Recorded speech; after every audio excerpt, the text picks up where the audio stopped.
Hi, I'm Brian Offenberger. I'm with Aftermarketer Club, and I'm here doing an interview for our In the Pits Expert Interview Series. We're going to be talking with Tom Marx of Marx & Associates. Tom is a mergers and acquisition specialist. And we're going to talk a lot about what you can do if you're either wanting to buy a new company or if you're wanting to prepare your firm to be ready to sell.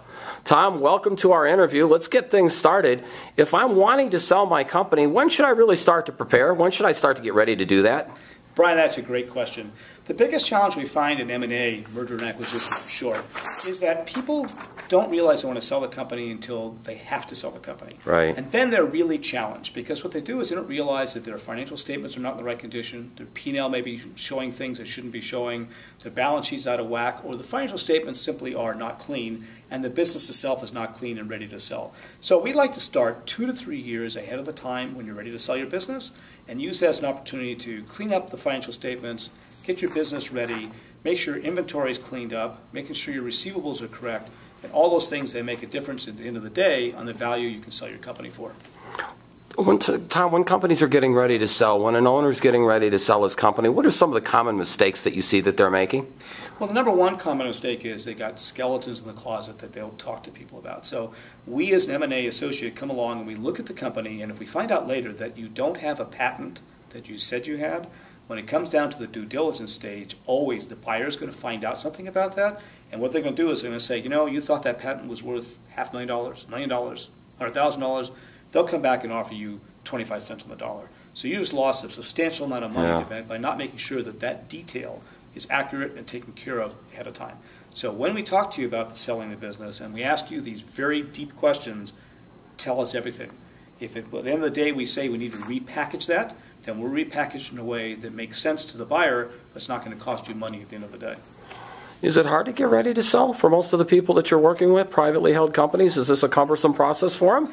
You know, it really doesn't need to be. But what we do is we sit down and we do a brainstorming session with you when we first take you on as a client. And we go through all your business. We go through products, your facilities, your marketing, your sales strategy, who your customers are, or make sure that you don't have a large customer who's maybe taking up 65% of your manufacturing, or if you're doing distributing, isn't your largest customer. Make sure you got a good, balanced business. Okay. That's what's most important.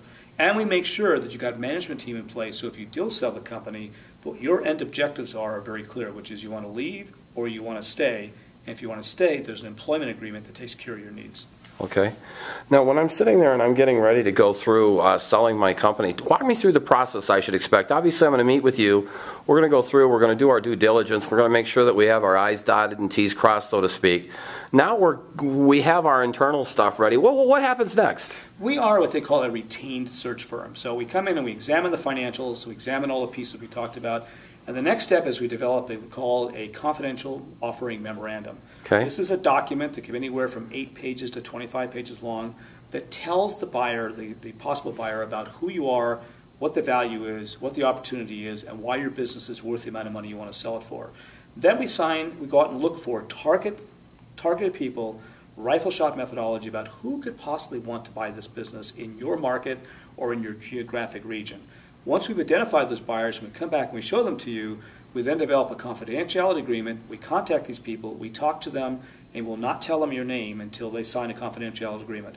Once that agreement is signed, then we can reveal the name, give them the memorandum, and provide them the most basic information about the business. In the meantime, we want you to continue running your business.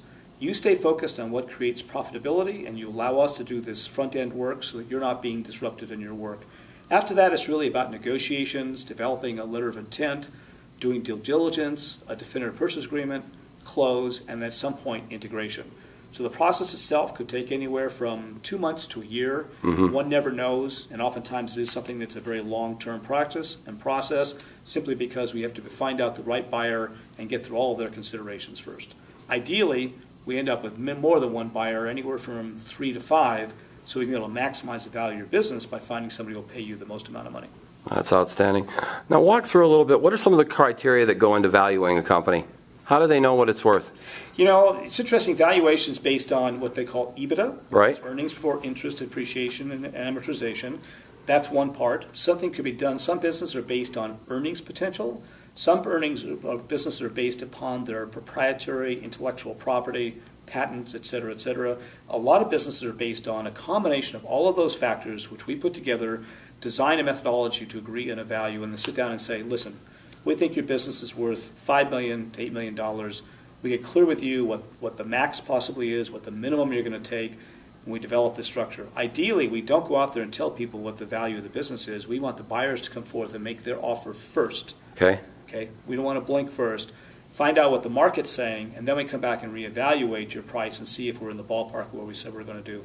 Our mission is, if we're representing the buyer, the seller, excuse me, is to maximize the value of your business and get the deal done as smoothly as possible. And Tom, one last question we want to conclude with. When I'm considering selling my company, what advantages to working through a firm like you, what do you offer instead of trying to do it on my own? Let me ask you a question. Would you sell your own home? I wouldn't have a clue how to sell my own company. I know for sure, this is why I'm interviewing you. I know for sure I'd be using you. There's a tremendous amount of need to have confidentiality, intelligence, and smartness and experience about the process of selling your business. Perspective. We just don't recommend people do it on their own. There are people who've done it. At the end of the day, they usually come back and say, that was the worst experience I ever had in my life. But let's bear in mind one other thing, too. Just quickly, the other side is there's also the opportunity if you want to acquire business. You look at your business, you can say, you know, my business can grow organically. You'll go organically 10, 15% a year. But if you want to take a leap in growth, you want to grow 30, 40, 50% a year, you may have to do it looking at acquisition. And acquisition is based upon a market opportunity, perhaps taking out a low-cost leader, taking out a geographic competitor. There's all sorts of issues, but you have to look at the buy side of this in a very interesting way and how to leverage that business to help your business grow substantially faster.